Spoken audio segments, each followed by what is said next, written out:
Hey everyone, welcome back to another video. Now, I do want to pre-warn you all before we dive into today's subject matter and story, because it is rather a shocking one and horrific one at that. It's one of those stories that you won't hear the mainstream media report on or even share. You know why? Because it doesn't fit the mainstream narrative nowadays that a transgender ideology that is being rammed down everyone else's throats, and you're being told that kids need to transition, kids need to go on puberty blockers, kids need to have surgeries if they feel like they're in the opposite body, or even if you are an adult, let's say. The main message is, well, you can do whatever you want. So that means you can butcher your own body. And we as doctors, we should know better, but we're going to allow you to do it anyway because, hey, you're an adult. You can decide to do whatever the hell you want to do, right? Well, just because you want to do it doesn't mean that you should, in fact, do it. Being an adult means making wise and good choices for your life. But alas, we have people out there that get to the absolute wit's end. They go to the extreme lengths to do that thing that they want to do, especially when it comes down to the transgender narrative, right?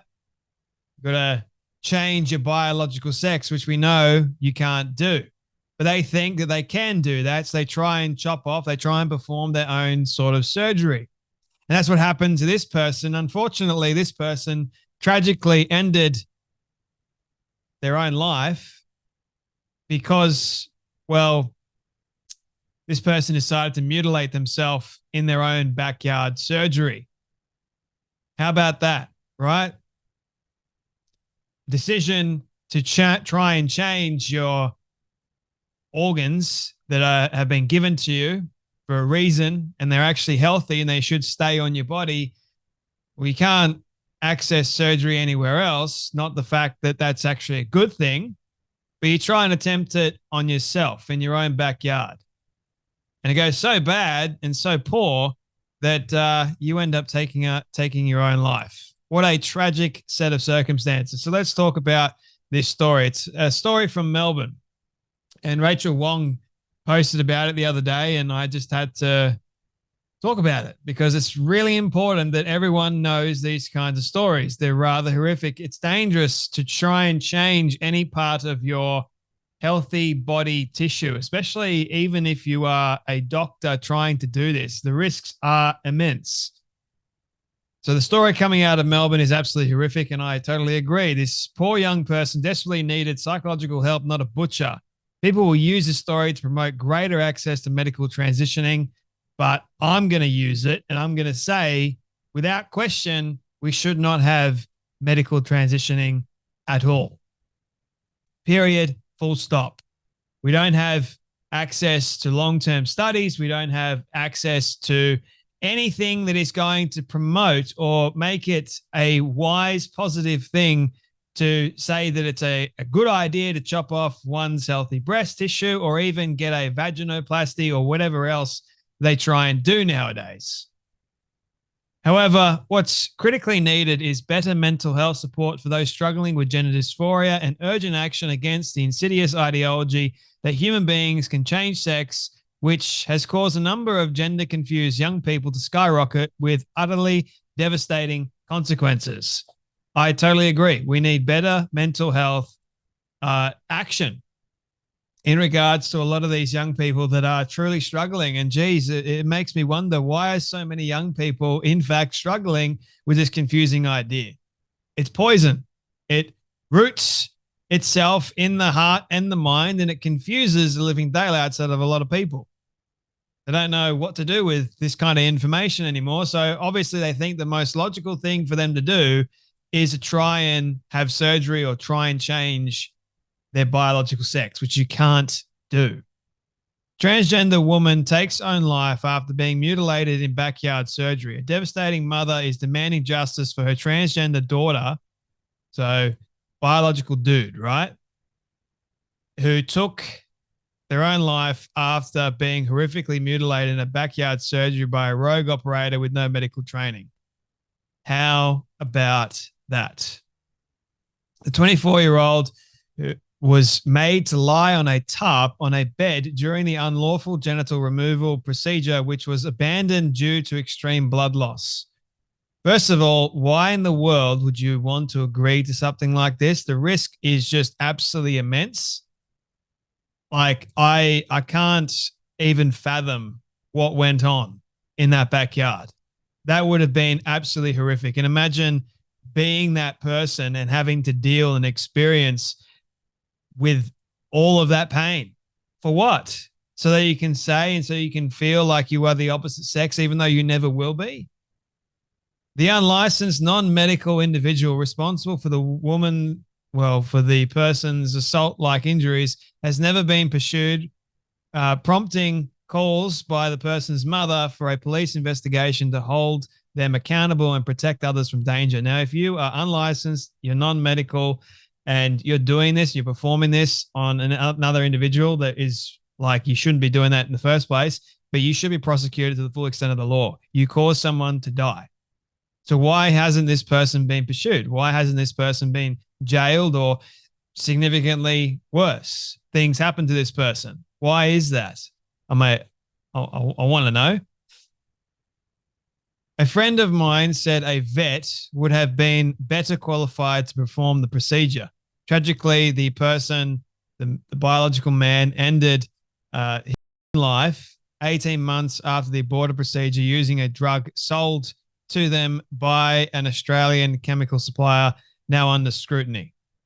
A Herald Sun investigation can reveal the transgender woman went under the knife in a residential setting in Melbourne in October 2019. It's quite a while ago now, and we're only just really starting to hear more stories like this come out. The people will do really extreme things to try and get that confusing narrative to work for them. Frustrated by barriers to medical gender affirmation, the person put the person's faith in the uncertified surgeon who the person found online. Imagine doing a quick Google search. Hey, I will perform genital mutilation surgery for you, obviously for a fee. I'm not licensed and I'm non-medical, but I'll do it for you anyway because you want that to happen. I mean, why in the world, what possesses a person to actually agree to something like this, being knowing full well they're unlicensed and they're non-medical?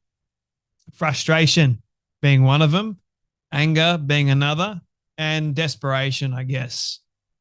When the person is desperate, they will go to pretty extreme lengths to make things happen for them. At their hands, the person underwent a orchiectomy, probably pronouncing that incorrectly, but anyway, removal of the testes, orchiectomy. So that would have been extremely painful, and honestly, but there were serious complications, including excessive bleeding, which resulted in the person's admission to Casey Hospital. Yes, because that area is a major blood vessel and there's certain arteries that you don't want to mess with if you don't know what you're doing. Rachel Bryan is demanding justice for, well, her son, biological son, urging police to hold responsible the person who maimed her child. The exploitation of an extremely vulnerable person is something I cannot understand. Well, you as a mother, you don't understand it, and we don't understand why so many young people are being taken advantage of because they're vulnerable. That's what this transgender narrative does. It takes advantage of vulnerable young minds, creates that desperation, it creates that urgency. So what do you think they're going to do? How could a human being do this to another and have no consequences? Great question. Disturbing details of the unlawful procedure were shared by the transgender woman with their best friend, Celicia Jones. They said they were on a tarp, on a bed, and there was blood everywhere. Miss Jones told the Herald Sun. The person felt desperate, and this guy, the person found, was online. The way I saw it, a vet was better qualified. The woman disclosed to hospital staff the person's injuries were the result of a procedure by a non-medical person, but they did not refer the information to police. Miss Bryan is furious at the hospital, saying it is a culpable as the vile excuse of a human being who attacked and maimed my child. I cannot believe that following my daughter's hospitalization or your biological son's hospitalization, disclosure that this had occurred. No one at Monash Health thought to follow this up or inform the police to help identify this criminal and ensure this doesn't keep happening, she said. It is a shameless situation that when someone tries to get help from our medical profession, they are not given the support they need. No one cared about your child. That is unforgivable. Monash Health declined to comment, citing ongoing obligations to protect patient privacy and confidentiality. Well, I think that is negated when a person actually loses their life. Why protect the person responsible for killing that individual? Like, the public has a right and deserves to know so that they can be wary of accomplices and all that important information that needs to come out. Individuals who pose as registered practitioners can be charged by the Australian Health Practitioner Regulation Agency with holding out an offence which carries penalties including imprisonment and significant fines. The regulator is powerless in cases where a person does not purport to be a registered medical professional. The suicide of the transgender woman is one of 5 currently being investigated by a Victorian coroner. How about that? 1 in 5. The inquest has heard there are significant barriers to medical gender affirmation, as they normally do, including cost estimated at $20,000 from male to female surgery, as well as lengthy wait lists, approval processes, and limited qualified surgeons. Everyone's just mutilating themselves and thinking that the cost is going to make things work for them. And qualified surgeons, well, there's not many out there, and gee, I wonder why that is. Like, you as a medical professional are willingly butchering and mutilating an individual, and you've taken the Hippocratic Oath to do no harm. How does that work for you? Oh, but I'm getting paid a lot of money to do so. It's $20,000 for the actual procedure. That's just in Monash, I believe. Female genital surgery can be difficult or impossible to obtain in Victoria or Australia. Transgender Victoria submitted. The advocacy body said trans people have some of the highest rates of suicidality and suicide attempts in Australia, and that access to medical gender affirmation is medically necessary. Well, I hate to break it to you, but they may be prone to suicidality, but the rates of people that have before versus after are similar, if not the same, in terms of percentage. So you can look that up if you like and make sure that you get the right sources, because you can look at the Trevor Project and they've got a biased stance on it.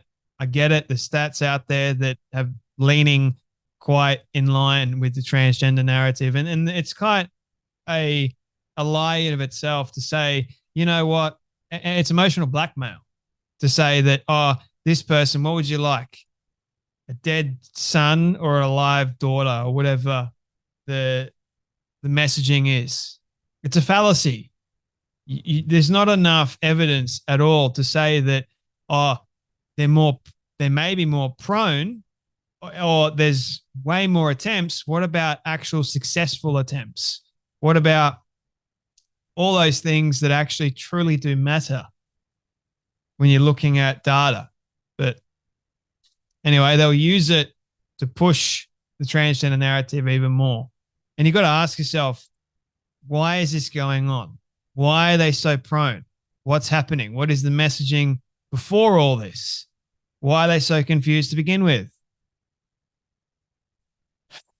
To have access to medical gender affirmation is medically necessary to prevent deaths. No, it's not medically necessary at all. We need proper interventions like psychological. That's medically necessary. Psychological interventions. A trans or gender diverse person will often delay affirming their gender until living in their birth gender becomes intolerable. This often manifests in a strong feeling that their options are to affirm their gender or suicide. It's submitted to the inquest. Well, we know that we need to really seriously look at what goes on in the person's brain to get to that particular point. And I don't think it's a good thing that a young person gets to that particular point. I think it's a really sad thing. If they feel like their only option is to kill themselves, I think that is a terrible set of circumstances, and we can do better and we should do better. Are we doing better? No, the whole messaging is, oh, we've got to give this to you. We've got to have it more access. It's the wrong thing. The wrong message is being sent. We need to intervene on a psychological level because it is a mental illness. Confusion is all part of the mental illness. That can be helped. But alas, these days, the objective is affirm, affirm, affirm until what? Until you get more people like this? I don't think so. Thank you all so much for watching. I know it was a hard one today, but you take care, you be blessed, and I'll see you all in the next video.